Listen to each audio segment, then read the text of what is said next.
waxaa jirtay qiso ka dhacday waddankaasi Kuwait taasi oo qof waliba oo maqlaa uu aad uga haddaba waxaa jirtay nin waddankaasi Kuwait ku lahaa guri kaasi oo ka kireeyay lamaanahaasi oo in muddo ah uga soo jawaab waayay fariimihii uu soo dirayay ninkii gurigaasi ka kireeyay in muddo ah markii fariimahaasi lamaanahaasi uga soo jawaab waayeen ninkii guriga lahaa waxa uu toos ugu tagay gurigii wuu garaacay waana laga fur waayay haddaba ninkii gurigaas lahaa haddaba in muddo ah ayuu haddana gurigii dib ugu soo noqday sidii si laag buu garaacay markaani gurigii toos ayuu u jabiyey waanu galay markii uu sidaasi u galay waxa uu arkay gurigii oo dhex taalo talaagad aad u weyn taasi uu gurigu lahaa talaagadii gijinka loogu talagalay ayaa waxaa la keenay daaradda dhexdeeda haddaba talaagadii ninkii guriga lahaa markii uu sidaasi u furay waxa ka soo baxay wax aad uga naxiyey haddaba qisadani sida u dhacday oo faahfaahsan ayaa maanta muuqaalkeena maanta kusoo gudbin doona waxaan kaa codsanayaa inaad channelka subscribe noo saartid like noo saartid aad iyo aad baad mahadsan tahay haddaba muuqaalkeena maanta waxaa jiray nin lagu magacaabi jiray naadir da'diisu waxay ahayd 40 jir waxaanu ka soo jeeday waddankaasi Lubnaan waxaanu qabay gabadh lagu magacaabo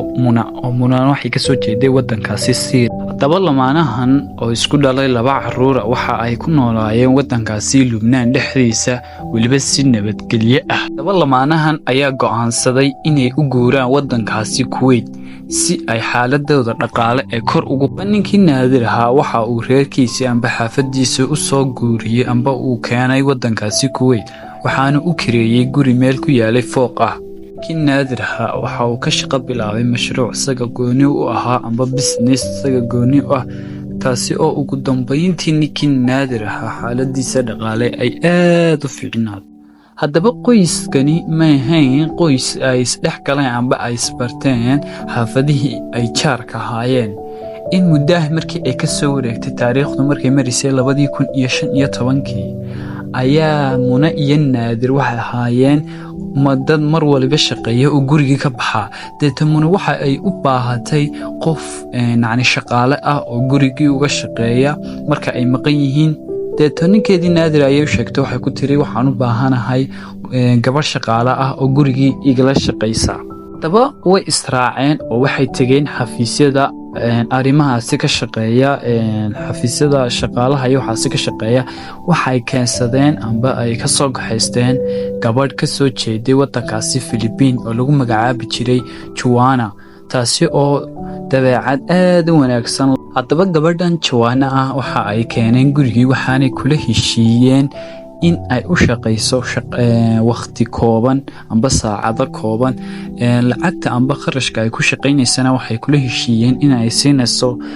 bishii amba la siinayo bishii haddaba Joanna waxay ahayd gabadh aad u firfircoon oo Kuwait u timi si ay reerkoodii ay uga timaaday waddankaasi Philippine reerkoodii waalidiintii ay u caawiso haddaba gabadhii Joanna in muddo ah markii ay gurigaasi ka dhex shaqeynaysay ayaa waxa ay lamaanihii ka codsadeen in ay la soo degto dabeecadeedii wax walba way ka heleen waxay ka codsatay inay la soo degto ugu dambeyntii Joanna waxay soo degtay gurigii ay ku noolaayeen haddaba 2016 bishii 11aad wax walba waa la waayay oo reerkaasi ku saabsan gabadhii u shaqeynaysay jaariyadda ahayd Joanna iyo ninkii gurigaasi lahaa iyo Muna ilaa carruurtii dub looma arag ayaanta ka bacdi xaaladan waxaa ogaaday ninkii gurigaasi ka kireeyay lamaanaha kaasi oo in muddo ah ku soo noqnoqonayay gurigaasi taasi oo wicitaan ahaan haddii u soo garaaca aan laga qabanaynin gurigii markuu imaadayna uu garaacay lagama qaban in muddo ah markii socotay muddo 4 bilood ah ayaa ninkii waxa uu xaaladii la socodsiiyey ciidamada booliska ciidankina waxay u gudbiyeen maxkamadda taasi oo maxkamaddu aynay wax saase ka soo qaadin oo waxay yiraahdeen waa arrin aad u fudud wax weynba kama dhigin haddaba sidaasi xaalku u socday waxa gudbay sanad iyo 4 bilood oo haddaba ninkan guriga ka kireeyay waxa uu aaminsan yahay amba ka dhaadhacsan reerkani guriga waa ay ku nool yihiin balse waxay kala dhacayaan inay ku siiyaan mushaharkii guriga amba kiradii guriga taasi oo saga u ah khasaare haddaba ninkii gurigan iska lahaa waxa uu ugu dambayntii go'aansaday waxa uu yidhi intii aan sugi karayay waan sugay deeto wuxuu toos ugu tegey maxkamaddii taasi oo maxkamadda ka soo qaatay warqad u ogolaanaysa inuu gurigaasi dhex galo haddaba ninkii toos ayuu uga soo qaatay markuu maxkamaddii warqadaasi saasi uga soo qaatay waxa uu soo kaxaystay dhowr qof oo dhalinyaro ah oo la socotay deeto waxay toos u tegeen gurigii markii ay sidaasi gurigii hor istaageen isla markiiba may jebin ee way garaaceen bal in laga furo deeto waa laga furi waayey deeto markii ay laga furi waayey albaabkii ayaa waxay go'aansadeen inay jebiyaan markii ay sidaasi u jebiyeen ay gurigii sidaasi u galeen deeto waxay ku arkeen gurigii oo dhaska iyo xabagta bahashan guriga gasha ee caarada xoogkeedii saas guriga ugu wada werwareegsan yahay aduu gurigii wax la yaab la kamay arag markay saasi u dhex wareegayeen dhalinyaradii iyo ninkii gurigaasi iska lahaa deeto waxay arkeen talaagadii loogu talagalay inay kijinka taalo oo daaradii dhex taala deeto markii ay sidaasi u fureen talaagadaasi waxaa ka soo baxay arrin la yaab leh arrintaasi oo ah inuu talaagadaasi ku dhex qaboobay meydkaasi oo wejigiisu baaba'ay deeto waxaa toos loo arkaya waa gacmihiisa haddaba ciidankii markii sidaasi loogu wacay ee ciidankii meeshii imaaday ayaa ciidankii waxay isku weer ka qabteen gurigii deeto meydkii ayaa gurigii baa la galay deeto wixii fara ah ee meeshaasi laga helay ayaa la qaaday meydkiina waa la qaaday oo markii meydka si fiican looma arkayno wejigiisii baa baaba'ay gacmuhu baa laga arkayay deeto qoladii dhakhaatiirta markii sidaasi loogu geeyey ee in muddo ah la baadhayay meydkani ciddu yahay ayaa ugu dambayntii waxay qoladii dhakhaatiirtahayd ay soo saartay meydkani inuu yahay gabadhii shaqaaladahayd ee gurigaasi uga shaqaynaysay labadaasi qof ee lamaanaha ee isqabay ku darso oo weliba qoladii baadhaysay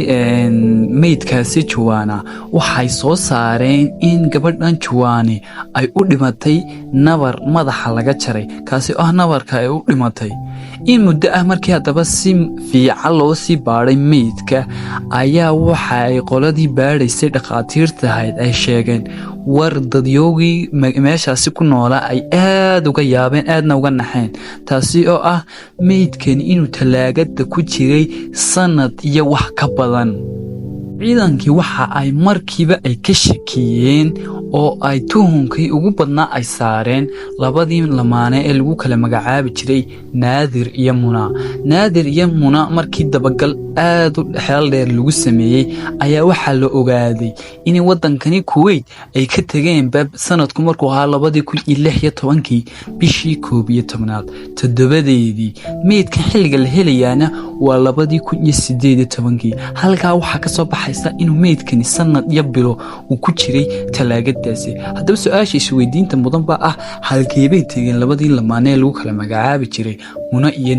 haddaba ciidankii waxa ay is ilaahdeen naadir iyo muni waxa ay tegeen laba wadan midkood waa Lubnaan iyo Syria maadaama ay ka kala soo jeedeen labadaasi wadan uu naadirna ka soo jeeday Lubnaan munana ay ka soo jeeday wadankaasi Syria waxa kale oo ciidanku soo ogaadeen ayaa ah in ninka naadir ah uu maalintay waxaan dhacaysay amba wadanka ka tagayeen 2016 oo ciidanka la soo socodsiiyey in aanay juwaani soo shaqo gelin shaqadeedii oo aanay maalintaasi iman arrinkaas la soo ogaaday markii ay ciidanku baaritaan aad u xeel dheer ay sameeyeen haddaba ciidankii wadankaasi Kuwait waxa ay la xiriireen ciidankii wadankaasi Lubnaan taasi oo ay wargeliyeen labadaasi lamaane iyo waxa ay geysteen ciidankii Lubnaan waxay baaritaan aad u xeel dheer ku sameeyay wadankii gudihiisa taasi oo ay ciidankii Kuwait u sheegeen inaanay labadaasi qof marnaba aanay joogin wadanka aanay soo gelinba haddaba ciidankii Kuwait haddana waxay la hadleen ciidankii wadankaasi Syria taasi oo ciidankii wadanka Syria markiiba ay baaritaan bilaabeen baaritaankii ugu dambeyntiina waxa ay soo heleen labadii lamaane oo ku nool wadankaasi Syria haddaba ciidankii Kuwait waxay ka codsadeen wadankaasi Syria in ay u soo gudbiyaan labadaani qof si ay xaggan wadankan Kuwait ee dilku ka dhacay ay ugu xukumaan haddaba xeerkaasi amba arrinkaasi waxaa hirgeli waayey xeer u yaala wadamadaasi oo ah inaan qofku hadduu ku soo geysto wadamada dibadda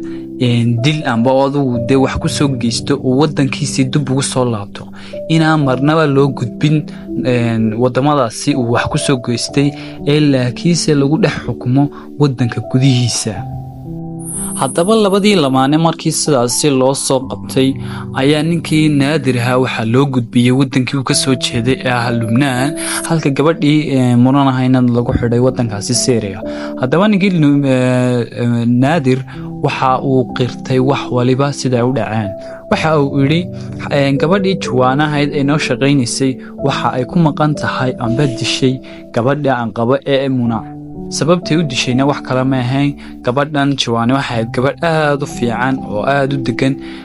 de kibir wax kale ay ku dishayna ma jirto laakiinse wuxuu yiri waxa ahayd Muni gabadhan Juwaana mid cadaabta oo guumeysata oo waxaana waxba ahayn ku disha.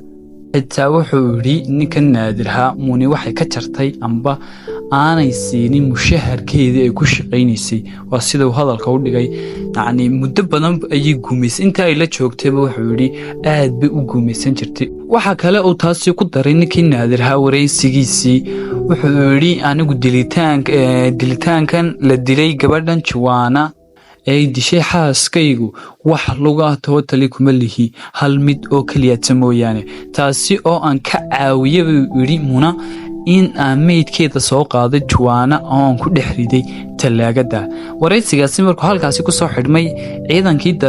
dabibaaristu waxay kala wareysi ka qaadeen hooyada dhashay wiilka Naadir. deeto waxa uu sheegtay in sheekadan uu ka sheekeeyay ee ah in gabadha ay si xun ula dhaqmi jirtay Muni taasi tulamid bay sheegtay Naadir hooyadii waxay tiri waxaan guriga ugu booqan jiray inankayga bishiiba mar amba 2 jeer. deeto waxay tiri waxaan arki jiray Muna oo si xun ula dhaqmaysa gabadhaasi guriga uga shaqaynaysa ee Juwaana waa sida hadalkeedu. haddaba su'aasha meesha taala waxay tahay ninkan Naadir ah markuu arko in xaaskiisu ay ula dhaqmayso sida xun gabadhan guriga uga shaqaynaysa Juwaana muxuu uga qaban waayay waa su'aasha meesha taala. deeto ciidankii markay baaritaan sameeyeen waxay soo ogaadeen in ninkan Naadir ah uu leeyahay shakhsiyad aad u hooseysa taasi oo ah in ninkani ay kaba adag tahay Muna oo Muna uu ka boqo. sidaas ayaa markii dambe la soo cadeeyay in ninkan uu ka boqo gabadhiisa amba xaaskiisa Muna. ugu dambeyntii gabadhii Juwaana ahayd waxaa dib loogu celiyay meydkeedii wadankii ay ka soo jeeday ee Philippines ay waalidiinteed joogeen taasi oo ugu dambeyntii waalidiinteed ay aad uga naxeen sababtoo ah gabadhan Juwaana waxa ay wadankeeda uga soo baxday darteed waalidiinteed si ay waxa ay cunaan qolta daruuri ay uga dhigtaan. deeto qisadan dhexdeeda amba sababteeda waxa isku qabsaday laba wadan Philippines iyo Kuwait taasi oo madaxweynihii Philippines uu hadlay oo uu yiraahday wixii dadyooga Philippines ee ku nool wadankaasi Kuwait ha ka soo baxaan oo wadankooda dib ugu soo noqdaan. oo taasi oo ugu dambeyntii hadalkaasi madaxweynahaasi yiri haddana dib uga noqday si marka loo eego wadankani Kuwait kuma laha wax lug ah dilkan sababtoo ah Philippines dadkan geystay dilka kamay soo jeedin wadankani Kuwait oo way ku noolaan iyagu waxay ku haayeen wadanka qariib gabadhan kalena waxay ku hayd wadanka qariib. sababta darteed ayuu madaxweynihii Philippines markuu hadalkaasi yiraahday uu hadalkii dib uga noqday. labadii qof ee dilkani geystayna sidii bay ugu kala xidhan yihiin labadii wadan ee ka soo kala jeedeen. run ahaantii qisadan waa qiso aad amba dhacdo aad u naxdin badan sina qiiro leh. qisadan oo ah qiso run ahaantii dadyoogii wadankaasi Kuwait ku noolaa ay aad uga mudaharaadeen oo ah sababtoo ah labadii qof ee dilkani geystay ilaa alaan wax xukumo ku dhacay ma jirin. gabadhii Muna ahaydna dib looma soo sheegin inay dambigii qiratay iyo in kale. halkaasaynu ku dhamaatay qisadii waxaan ka codsanayaa channelka subscribe noo tiraahdo si aan shuruudaha u buuxino. aad iyo aad baan mahadsan tahay haddaad ilaahay halkaasi nala soo gaadhay.